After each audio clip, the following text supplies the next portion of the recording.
Hi, I'm Sherri Jones. Welcome to Mending the Hoop.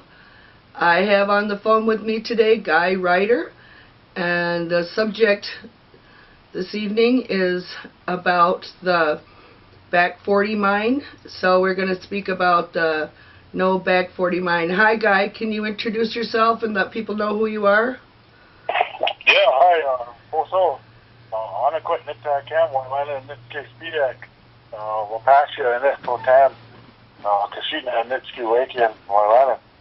I just basically introduced myself in our sacred Menominee language. We're kind of taught to do that, to introduce our clans and where we're from and who we are.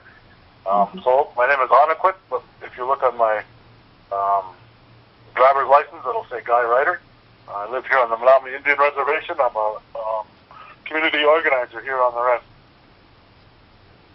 Okay, and now you have an upcoming event here in Madison on the 17th. Can you give some people an idea of what your plan is there? Yeah, so Wisconsin River Alliance is actually the group that is putting it together in conjunction with us. One of the things that we've been doing for now almost 2 years is we've been doing a Save the Menominee River speaking tour. And the topic of that discussion is sulfide mining, its impacts to the environment, what it means, and a big description of the Back 40 mine, and also we also talk about how that project, how the Back 40 project affects the Menominee Indian tribe. Now, I had heard that it's going to, when things take place and it gets going full force, that it will destroy grave sites, burial sites. Can you explain some of that? Yeah, well, there's within the Back 40 project area, their whole project area consists of about 650 acres. Mm-hmm. Excuse me. But their pit is like a quarter-mile wide, 850 feet deep,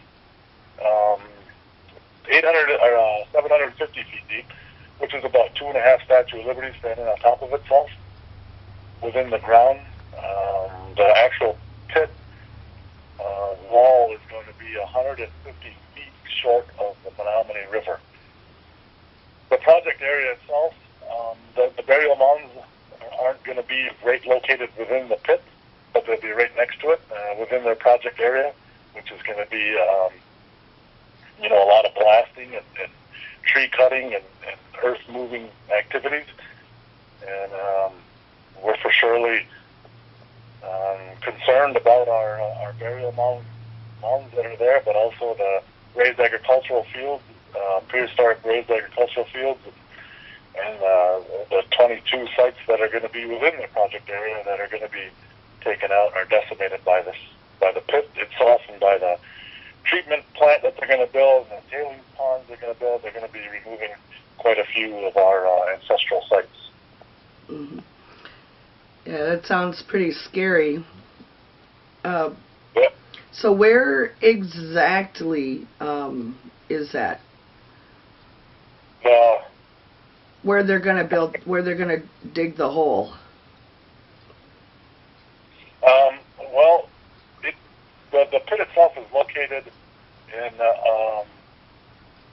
Menominee County on the Michigan side of the Menominee River. I don't know if that probably made it a little bit more difficult to figure out. Oh, I have maps, I think, from that last conference that was in Lac du Flambeau. I believe I have some maps. I can try to find them and post people a picture of where everything is going on exactly.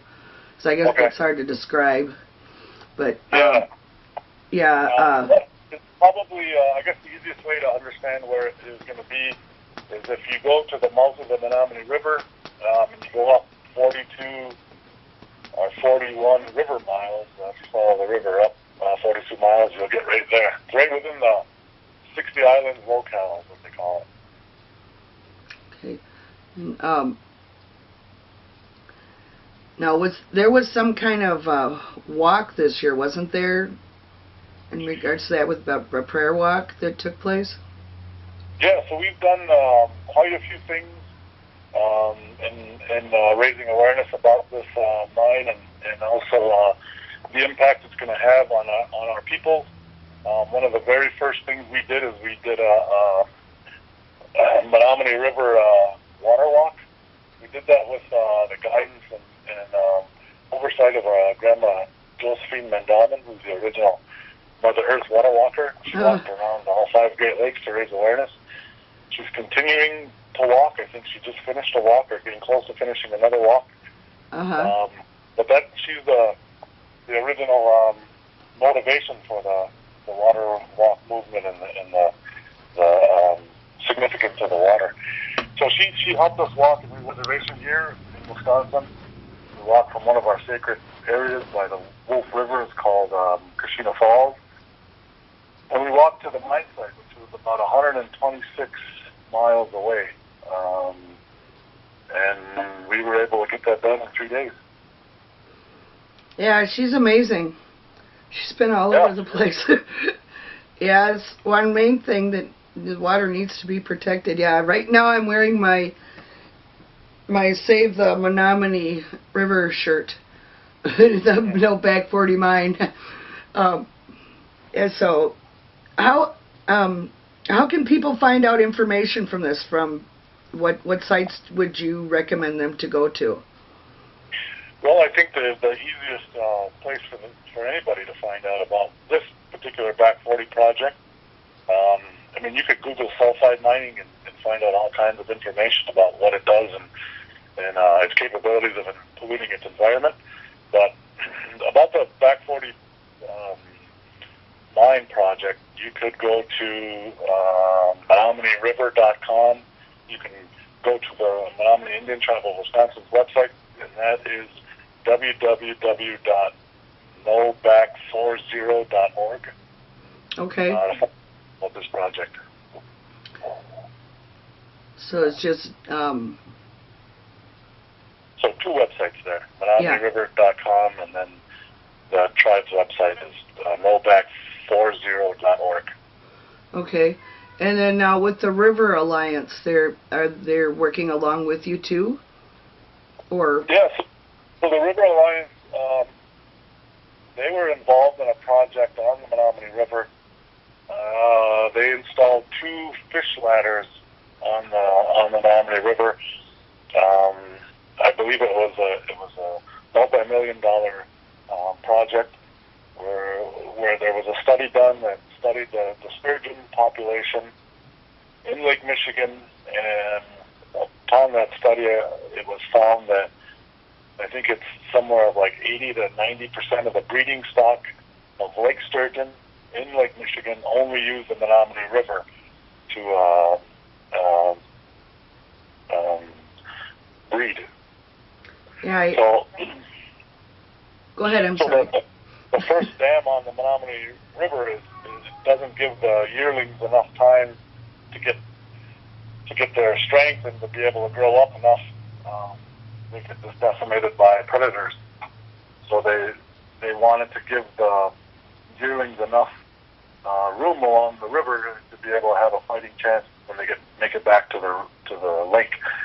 So they installed 2 dams there, 2 fish ladders. Actually, they're more like elevators, and they truck them up on the last dam. I believe they truck the fish up past, like 5 miles past the next dam, and they installed what it looks like is a water slide almost for fish back to the river, back to the lake. I saw something, a little video on Facebook, and I was kind of wondering what happened there, because I saw that there was some fish being put in the water, or people standing in the water, and there were some really big fish. And that is another subject. Wasn't there like a surprise of a whole bunch of fish there that people didn't expect from breeding good this year? Yeah. But besides that, on its own? Yeah, I'm not too sure on it. Yeah, I know. I saw something about it, but now, now with this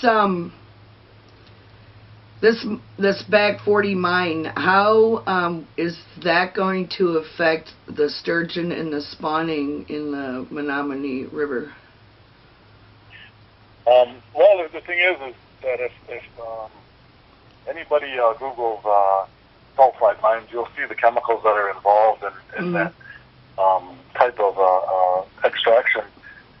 One of the chemicals they use is cyanide to extract the gold out of the rock. Mm-hmm. The thing about the ore body is that it's within sulfide rock. So when you add air and water to sulfide, it creates sulfuric acid, creates acid minus drainage. So 90% of the rock that's going to come out of area where the ore is going to be just waste rock. So they're digging up, 90% of the rock and then putting it in tailings ponds next to the river, and then the 10% of the rock is gold and zinc and the actual ore that they're going to get, that they're mining for. Mm-hmm. So you're going to have huge tons of tailings, which is basically the waste rock. I think it's like 54 million tons of waste rock is what they're expecting. In the 7-year span of this mine, there's also a possibility that this company is going to extend the mine to mine underneath the Menominee River, and then that would extend the length of the mine to, I believe, 16 years. And then, of course, you would all the predicted tons of waste rock, of chemicals, of all those things. But that right now is not on the table. What their permit is for 7 years for this mine. So they will be discharging into the Menominee River. The thing I find that most people don't understand is that the water that they're putting back will be, contaminating water. They have a permit, National Pollutant Discharge, what they call as a NIPDES permit. Mm-hmm. And that allows you to pollute. It just only allows you to pollute within a certain parameter that's decided by the scientists and things. So that's a huge concern. Not only the sturgeon would be at risk of being contaminated, but also, the wild rice that grows on the Menominee River. Mm-hmm. Those plants are very susceptible to disease, and they don't like a lot of change. So not only that, is a major threat, but also the mine itself being 150 feet short of the river. The mine, the open pit, 150 feet short of the river, it's about half a football field from a major waterway, and you can have a hole that's 2.5 Statue of Liberty deep. I mean, it's a major concern. Yeah. Trying to keep it water. Yeah. What is it that people can do to help to stop this from happening? Well, I think one of the easiest ways that we can help each other and get involved and see what we're working with and trying to stand up to a huge project of this size is by educating yourself about sulfide mining, learning about what it does to its environment, and understanding that no sulfide mine that's ever been put in anywhere in the world hasn't polluted its environment. So it's not a matter of if it's going to pollute, it's going to be to what capacity is it going to pollute. Yeah. Going on the website, of course, on the tribe's website at noback40.org, finding out how you can specifically get involved. We have tons of events that are coming up that we're going to be at, and of course, attending the talk on the 17th is another good jumping point to figure out how a person can get involved and what they can do and where the need is. We've been, going around to county boards and getting resolutions passed against this mine, and that template of that resolution can be found on the tribe's website, the noback40.org. and anybody could grab that resolution and take it to their county board and get them to pass it in opposition to this project. Yes. Now this upcoming event is on the 17th at the Central Library, and that's at doors open at 5, right? And then Yep. and then they start, gathering around 5:30 and Yep. to speak. Okay, and then is there a cost for this event? No, it's free. Okay, and this is at the Central Library here in Madison downtown, and I'll post the flyer for it, right after this, and then people can see it. They can get a pen and paper ready and write down the information. And then now Ada Deer is speaking too, right? And then another person? Yeah. Yep, it'll be Dr. Al Geddix, Ada Deer, and myself. Okay. All right, and then so now this Al Geddix, this doctor, is he going to be like pointing out, the whereabouts and everything? I mean, you're going to have a screen up, or? Yeah, we'll have PowerPoint. Yeah. It will be really. He goes really in depth of what sulfide mining is and what it can do, and he for surely explains what this Back 40 mine project is and what will happen. Yeah, it's great. Yeah, I don't have anybody with my camera today, so I'm kind of taking care of it myself. So if people might be wondering what I'm doing, I have to get up every so many minutes to check it, and I come and sit back down. But I'm hoping that everything comes out okay. But yeah, I think that's a lot of important, because there's so many people that don't know what's going on in the environment, or they don't know what's happening, to the reservations, where, on most reservations the land is taken care of pretty well, but then things like this come in and start to ruin things. So what will happen to the reservation there? Is it going to ruin people's drinking water on the reservation too? Well, we're about 42 miles away from our northwest corner of our reservation. So we're not directly impacted in that sense. But the thing is that they call the river the Menominee River, and they call the county where this project is going to be Menominee County, and they call it that for a reason. And we are that reason, the Menominee Indian tribe. From earliest contact from Europeans, when Nicolay first got here, they had found us on the mouth of that river. Our oral history that goes back 10,000 plus years goes back to the mouth of that Menominee River. And we lived up and down that river for our whole entire existence on this earth. You got to remember that the Menominee Indian tribe is the oldest living inhabitants of Wisconsin. We've been here a lot longer than anyone else, and we've been on that river longer than anyone else. Yeah, it's from who we are. We're from it. It's from us. The thing is like when I started to stand up in opposition to this mine, one of the elders had said that they basically told me that I should remember that the stories that are on that river were told to us.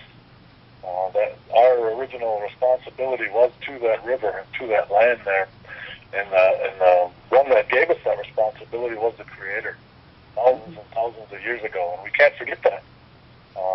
And that supersedes any state law or any kind of treaty that you want to talk about. So that's the way I view it. That's the way I see it. I still see it as occupied land. We've been there. We were forcibly removed from it, and we're still here. Yeah, well, I know, that people travel down, through the rivers and spread out all over the U.S. That's how, people traveled from the north, and they went by the rivers in their canoes and boats. So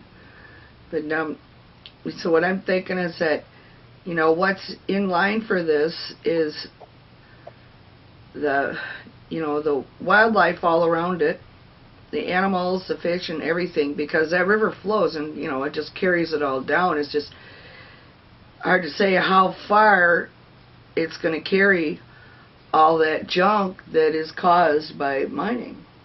You know? Yeah, well, it'll carry it right into the bay. I mean, you don't have a project this size that's only going to go maybe a mile or two down the river. I mean, this is, the pit alone is 2,000 feet wide, you know, a quarter of a mile wide, 2.5 Statue of Liberty deep. I mean, that's just the pit alone. Yeah. That isn't anything with the tailings pond or the treatment plant that they're going to be putting there.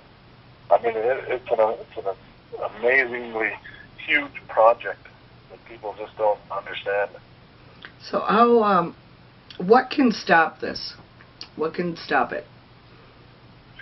Well, I think one of the things that I kind of witnessed, and I'm sure most people that are listening and yourself, you know, witnessed, is that, you know, when you come together as people and the public, you know, stand as one, that gives us our best chance to do it, and it's done it in the past. I mean, you can go back to Grandin mine that they tried to put in on the Wolf River, and when people stood together to do it, we were able to stop that project. Mm-hmm. You know, one of the things that Dr. Allegetics talks about is having, you know, these 4 permits that they need from the state of Michigan to proceed with this project. They have 3 of them. This permit is still pending. They actually asked for another extension to August 31st to get that permit in. But there's another permit that he talks about that they need, and that one's not granted by the state, but that's granted by the people, and it's called the social license to operate. And they will never have that from us. And they need that to make this thing go. So we're hoping to get as many people involved as we can and get them to understand what's at stake. And for Shirley on the Wisconsin side, they're taking all the risk. The Wisconsin residents along this river have absolutely no recourse whatsoever. If this mine gets put in and it pollutes its environment, if their water goes bad, if their crops get killed from dust, contaminated dust, there's nothing they can do about it. They're just, you know, going to be out of luck. Mm-hmm. The people on the Michigan side, the state of Michigan will help them, you know, with reclamation, but on the Wisconsin side, they don't have any of that. Mm-hmm. So, how does Scott Walker play in this? Well, the state of Wisconsin has basically said that the state of Michigan's clean water laws are stronger than Wisconsin, so they'll take care of it. We don't got to worry about it. Oh, so he's giving it over like he's giving it over to Michigan. Exactly. That's Oh exactly my what he did. gosh. But we've been able to, you know, get a lot of legislatures that represent those districts in those areas involved, and we're working on a listening session with the legislators down at the state capitol. There's a lot of people that are upset on the Wisconsin side that live along the river. They're taking all this risk, and you know, their property values. You know, I don't think people understand the economic money that's involved on the river right now from fishing and you know, other activities along that river. I mean, that is one of the Menominee River is one of the best smallmouth bass fishing in the world. People come from all over the world to come and fish on that river. Yeah, and then just imagine, you know, lots of somebody get one of those fish out of there that's contaminated, you know, and then eat it. You know, they just it to me it's inhuman, you know, to let things like this happen and just let it go like it's nothing, you know. Yeah. And people need to know what's going on. Exactly. You know, and one of the other things too that demonstrates the you know, health of this river and the beauty of it is that Cabela's is bringing a walleye tournament to this river in August, at the end of August, I believe the date is for it. I mean, that's a major organization that's going to be bringing, you know, this walleye tournament to that river. You put an open pit sulfide mine up that river, you can say goodbye to those types of organizations wanting to come to your river. I mean, it only makes sense that you would want to protect it and that you would want to do everything you can to save it. Mhm. Yeah, it's called water protectors. There was all those water protectors in North Dakota. There's water protectors all over with the native groups and communities. And well, those water protectors go back to 1492. Yeah, yeah. I have one of those T-shirts, those Geronimo T-shirts that go on about that. That it's kind of funny. People see me wear it, they start talking about it right away. But yeah, yeah. I remember when I was young, my dad would start talking about the water, and he would get really upset because when he was young, people didn't eat the toxins that they do now, and so they didn't sweat out as much toxins as what they do now, and they didn't need to bathe as much, and they could go out into the the rivers and the lakes, and they could swim, and that's their bath. They didn't have these harsh soaps and things, and I remember him saying that the elders were saying that the soap is going to ruin the water, and all the things, and that people are going to ruin the water. So he had been told when he was young that there's going to be so many issues with water, and that I remember him talking about this, and that was 50 years ago. And he would be in his mid-90s right now if he were still around, but I just remember him talking about when he was young, how he was taught, and it's just he would get really upset. He would cry. He'd say all these chemicals that are going into the water that we have right now. They're saying it wasn't natural, and everything is going to be destroyed, and it's the government is allowing it and not doing anything about it, and how people think that there's enough water in the world for everybody, and there's enough in nature for it all to purify itself, but really it's not. That's not true. Or some believe that it's not going to happen in their time, so they're not going to worry about it. By the time everything's ruined, they'll be passed on. They're not thinking about their grandchildren and their grandchildren's grandchildren and the well-being of people in general. And, right. And so it was already known when I was a kid. It was already known by people that predicted that this was going to happen, and our elders knew. Our elders knew it was going to happen, and then now there's us who've heard those stories and we're witnessing it. Yeah, exactly. And our First Nations peoples have prophecies, that go back thousands of years that talk about this very time that we're in and the things that are happening. Out in the Dakotas, they have that black snake people are familiar with, but our Anishinaabe, our Ojibwe peoples have their own prophecy that came thousands of years ago, the Seven Fires prophecy that talks about this time right now that we're in.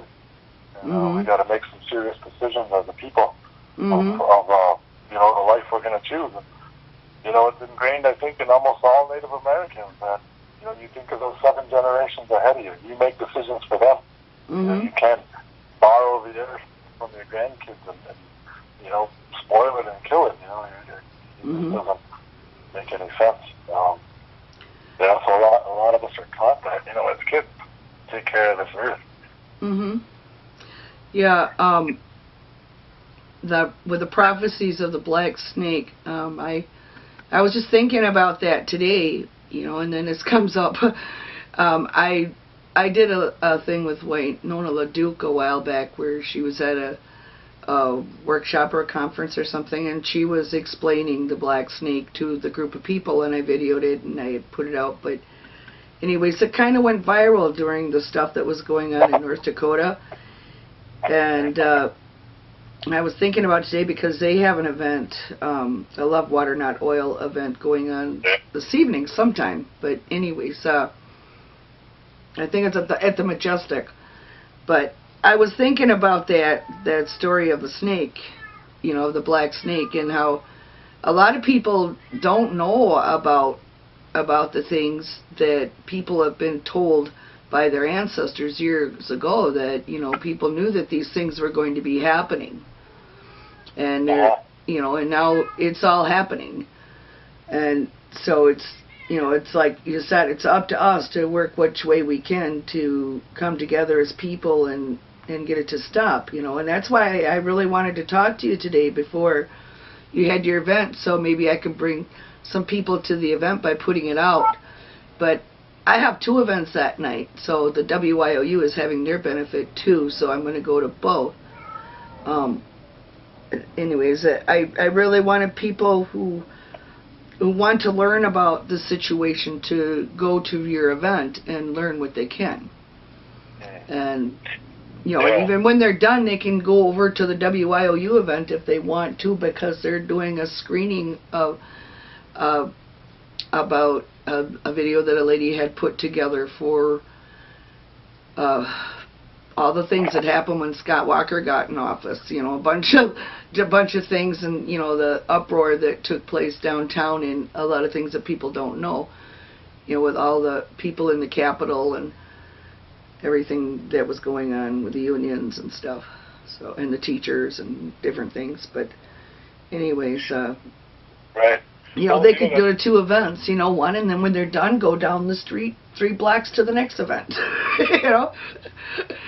Yeah. Well, it's interesting that you kind of bring that up about the black snake, and like what I mentioned before, also the 7 fires prophecy as well from the Anishinaabe, from the Ojibwe people that was given to us. Mm-hmm. I was just talking with our Grand Chief, Eddie Benton. Oh, yeah. Yeah. I was talking to him the other day about potentially putting together an event where we talk about that 7 fires prophecy. He'll come down and do some discussion on it and let people understand it, and let them hear it, and understand what our ancestors were given thousands and thousands of years ago. So that's in the works right now. We're going to be doing that. We're going to be putting that together relatively soon, this summer yet, or if it doesn't happen this summer, it's going to be early fall when we tell that and have that event around that. And one of the ways that you can pay attention to events like that is on the Facebook page of Protectors. Yeah. Facebook page. Yeah, that's good. I'm on that page, and I'll share it again for people to see it when I'm going to see if this video comes out okay. I'll put it on YouTube. But I would be excited to see the Gitchy Day. I have not seen him in quite a while, in a long time. So I haven't been up to the 3 fires for many years, but he knows I'll come back someday. I just have, it's not working, and I know when it's time for me to go, I'll go. And, just say prayers for the big Migas. But anyways, that would be really great to be able to get that story, to hear him tell that story, because it's not a lot often that he tells these things, in the, to the public, but there's a lot of people who would be interested to hear him, talk, because he usually talks up at the 3 fires. He makes his way around, but he usually talks at the 3 fires. So that would be great to be able to get Eddie Benton with what he has to say. And like I said, I talked to him. He agreed to do it, and when I hear our Grand Chief say that he agrees to do something, that means get it together and get going. So we're actively putting it together right now, and talk with some of the leadership of the 3 Fires Medicine Lodge. We're going to kind of work together and put things together. So I'm very excited about it. I think things like that for me are sometimes more exciting than others. But it'll happen this year. Yeah, good. Yeah, because I definitely want to be there. My car isn't running the greatest right now, so I'm not out and about out of town. I miss the powwow up north, and I miss the healing run too. So I wanted to do that stuff. The Great Lake Fish and Wildlife and the Schlenders are doing their healing run right now. Yeah, so they usually I hook up with them sometimes on a Sunday morning at the Bear River Powwow across the street. There, where they do their morning ceremony, then go on from there for a bit, but with what I can. But I haven't been lately.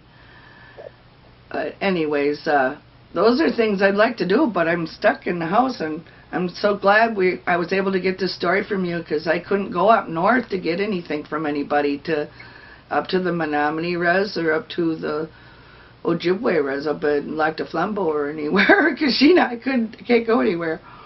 So yeah, it's good. I wanted to make sure to get you to talk to you, before your event, so we can let people know, to go up to the Central Library on the 17th. And this is July 17th, people. This is 2017. Sometimes these, we do reruns. People go, oh, go up to the library. Yeah, no. So I better, clarify. But yeah, get people to get involved, or at least come up and find out what's going on, what damage is going to go, that we're looking at with here in Wisconsin and Michigan. And the sad thing is that it's not going to quit. We're just going to have to keep fighting and fighting and fighting for as long as we can to stop this type of stuff from happening. Right, exactly. And as you're well aware, I'm sure, is that, us indigenous people have been fighting since 1492. Yeah. We've been resisting, and we've been standing up for our earth and our land and our waters and all those things. And, we're still doing that. You just mentioned Winona LeDuc, and they're trying to fight that Line 61. They're trying to come to some Ojibwe territory up there, and this Labor Day, I've been in a couple different conference calls. Actually, we had one conference call right now that there's some folks that are from Flint that are from in the Line 5 battle, the fight they're trying to. It's already in Lake Superior, and it goes underneath the bridge of Michilimackinac. So we're all going to come together as one and put a big event together on Labor Day weekend. We're still kind of hammering out details of it, but we're trying to, unite all of our causes in one. Because it is, people think of these separate issues, but it's all really one issue. Mm-hmm. And it reminds me of a story I was told, and actually I read it in an article a while back. And it was a gentleman that was born in, I believe, in Colombia, South America, but he was born from a tribe that is still very much close to the earth, and they still have their culture and things, but his parents were removed from that, and they were born or they raised him in the city. In the article, he talks about how he was, envious of his ancestors that still lived, and his relatives that still lived close to the earth, and they knew the stories, they knew the language, and he didn't have that as much. And, felt that he wanted to have that part. He always felt like he was pulled to that, and wanted to know about his identity. So he grew up and became a filmmaker, a documentary maker. And one of the very first documentaries that he did was he went into his tribe and wanted to get to know some of the culture and things, and he immersed himself in that way of life. And, one of the things that he talked about was on this one documentary. I can't remember the name. I wish I could, but it had to do with the first European that came to visit that tribe years ago, and that was what his documentation was their contact with non-natives. And he said that within that documentary, it was told to him by one of the elders that they don't view that they don't view that first encounter with the European and the last encounter with the Europeans. They don't view them as two separate things. The way they seen it, the way that tribe seen it was that it was the same entity visiting them time and time again. And I often think about that sometimes in the of what's happening here, you know, with Line 5, Line 61, you know, Line 66, the back 49, Flint, Michigan. I don't necessarily see them as separate. I see them as the same entity time and time again. You know, so I think it's a good way of seeing it that way and trying to unite each other and standing with one another, you know, shoulder to shoulder. And this isn't just an indigenous fight by any means, and it's not just us that are doing it, but we need everybody. You know, everybody lives on this land now. You know, we've lived side by side for 500 years, and it's time for us to stand up for our clean water together and protect our Great Lakes. Yeah, you know what was going on in my mind when you were talking about that? It was really interesting because I was starting to see what you were saying. But what I'm seeing in my mind is like one big center of bad, okay, and it's just spreading out all over the place in different lines, in different directions. All these lines have a number like a map, you know, and all these different directions from one center core. Okay, then I see it coming together by this big circle of people. And they're walking inward, and as they're coming inward, those lines are closing into that one little ball, that center core that's put there to be stopped, this little center core, you know. And that little core is like a black ball, you know. So it's kind of, you know, my eyes were thinking that, you know, like, you know, it's like kind of like an eyeball, you know. you got the black pupil, and sometimes you get bloodshot eyes, and they go out all over, you know, whatever. But it like lines in the roads and the maps, you know, like that's the pupil or whatever, you know, the center. It's just kind of, I had this thought in my mind, but I was just seeing how, you know, they go out like veins, you know, and roads and veins, because, you know, it's there, you know, it's a lot of people, they don't understand that, you know, that how Mother Earth's veins are, you know, and they're tapping those veins. Yep. You know, my mind just started thinking like one ball core. You know, in the center, we all people come together and boom, bring it into that center and stop it. The good thing about, you know, one of the really, really amazing parts about that Seven Fires prophecy is it talks about that. You know, it talks about the people coming together and you know, what decision we're going to have to make as a group of people, and it's an amazing prophecy, and it's been guiding me ever since I've heard it. And I do. Yeah, and the thing is that, you know, we're going to have to keep fighting and fighting and fighting, because there's always someone trying to make some money without care of any, you know, people or animals or fish or birds or anything or any of the plants. You know, they don't care. You know, it's like look at these eagles fly by and pick up a fish or something, and then the fish is full of crud, and then the eagle dies. You know, they don't think of that, and they don't care. Yeah. You know. Out of sight, out of mind, right? Yeah, or they figure if it doesn't affect them, that's okay.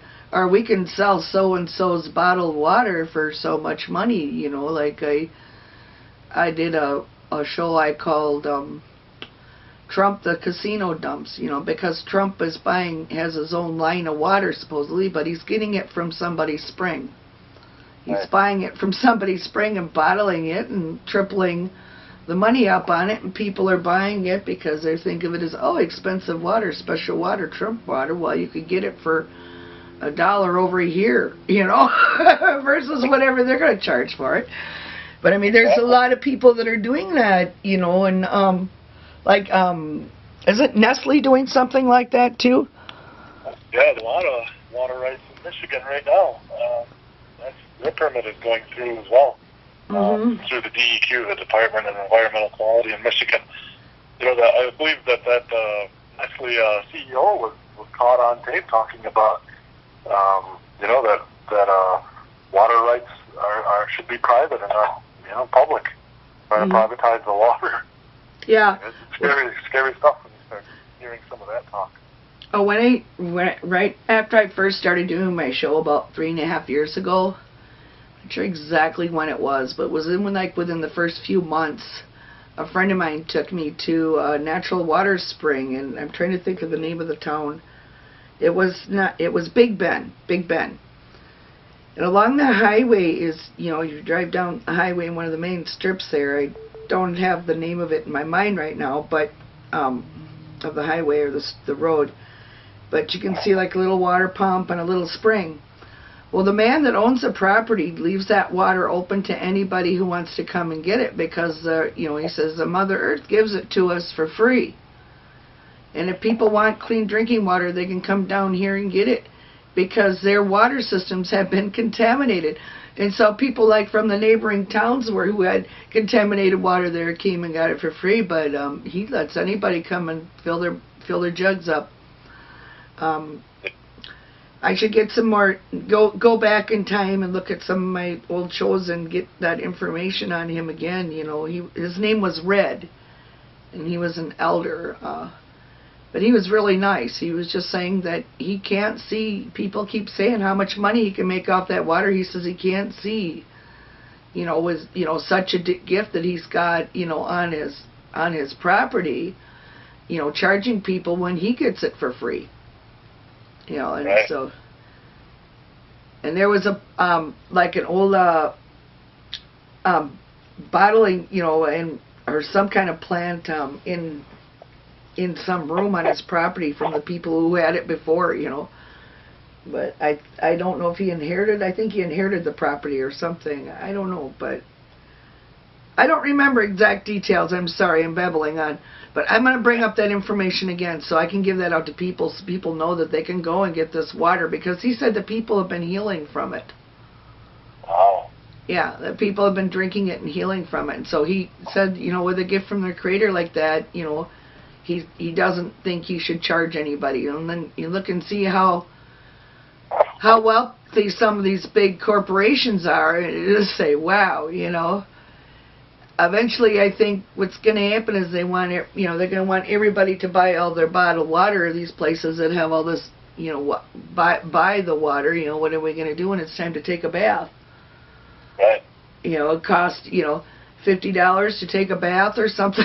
That's craziness. Yeah. I mean, just like over in Flint, they're still, using bottled water. They still can't use their water. It's still contaminated. Yeah.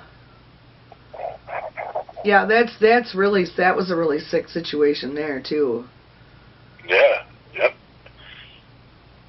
And that's still happening. That's the thing. It's still to this day right now.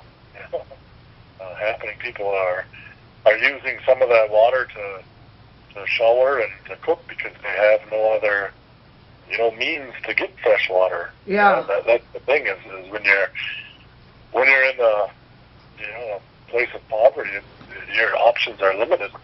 Yeah. And that's what seems to be in this day and age the case for most impoverished people. They get the short end of the stick. Mhm. But not no more, right? Time to wake up. Time to stand up. Yeah. I hope you guys have a good gathering up at the library.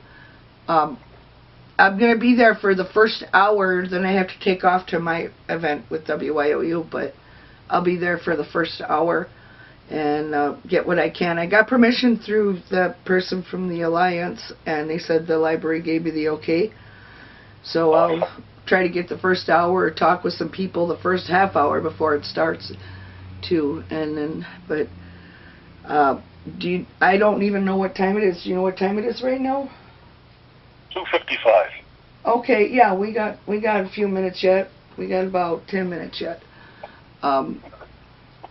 So is there anything that you want people to know right now specifically? Well, the thing that, we try to let people understand is that, in this project area of the back 40 mine, kind of coming back to that, within their 650-acre site, there's 22 of our known cultural sites. But the thing is that when they did the archaeological study, or when they did the actual work, we weren't included.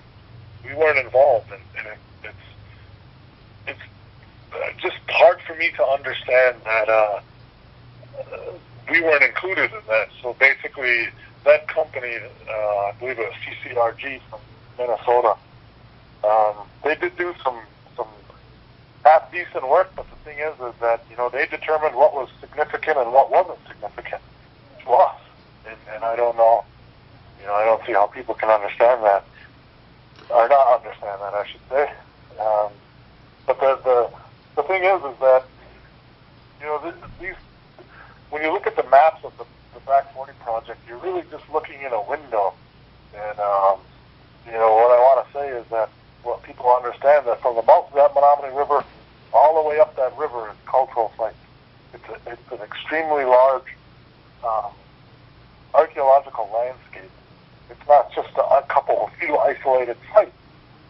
You can look on the Wisconsin side of that river and up and down that river just as much. I mean, we've inhabited this land for 10,000 plus years, and the evidence of us living along that river is very extensive. And you can look in any history book if you have to, or you can just hear our oral histories that are involved in that river.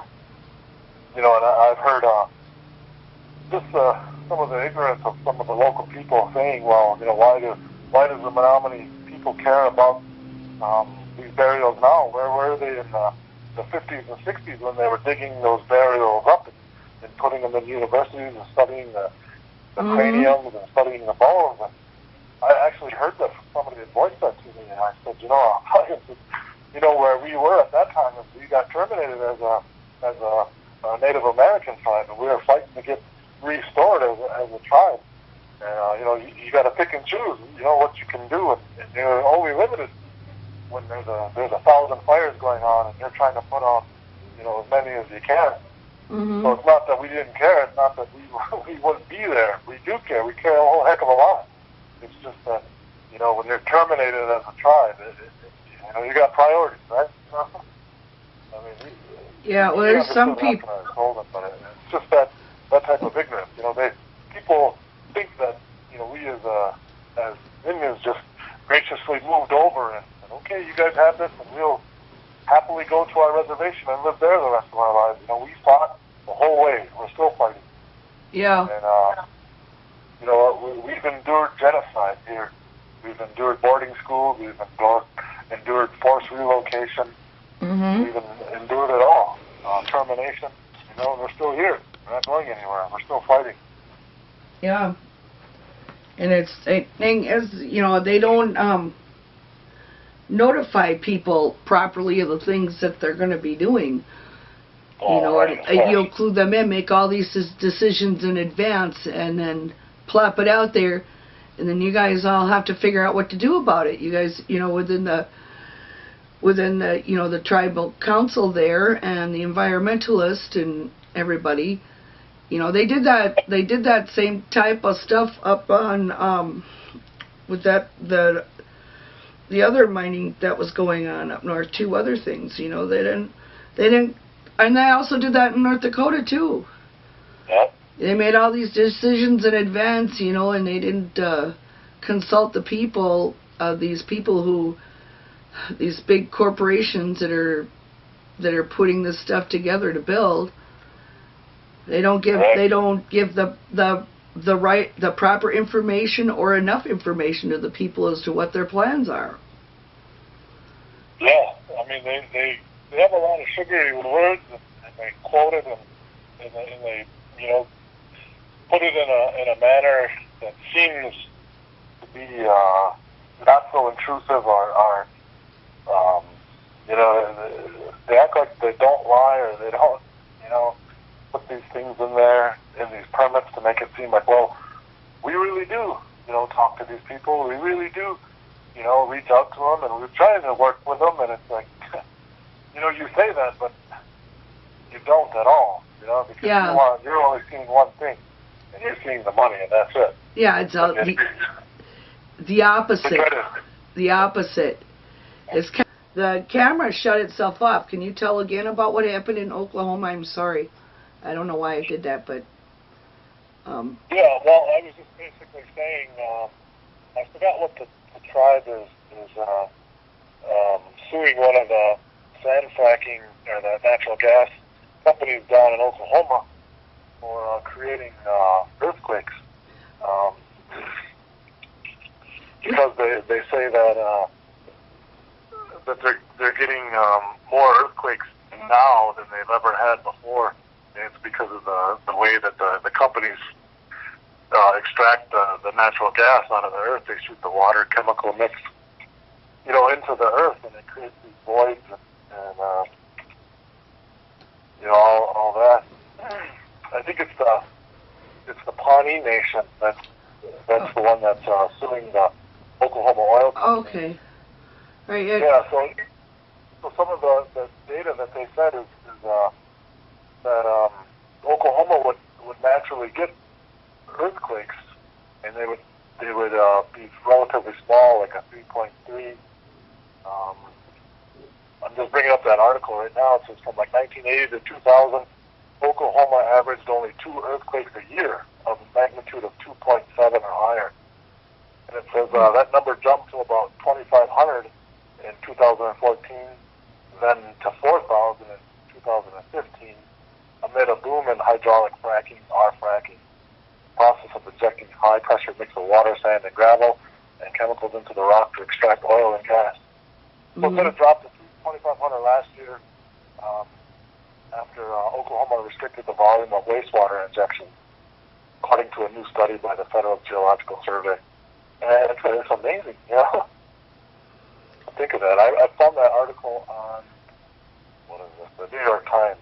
Oh, thank you. This is the first I heard of it, but I did hear about, fracking causing earthquakes before. But, and I'm like, well, which tribe in Oklahoma? Because I plan on taking my trip to South in a couple months from now, hopefully. And, maybe maybe I can get a hold of somebody there, before I get ready to go, and get somebody to get more on the story, see where it went from there, too. And, the Pawnee Nation, and they're suing the Oklahoma oil companies in tribal court. Can you send me an email on that? Sure. Okay, great. But, yeah, wow, that's something. So, is there anything you want to finish off with here?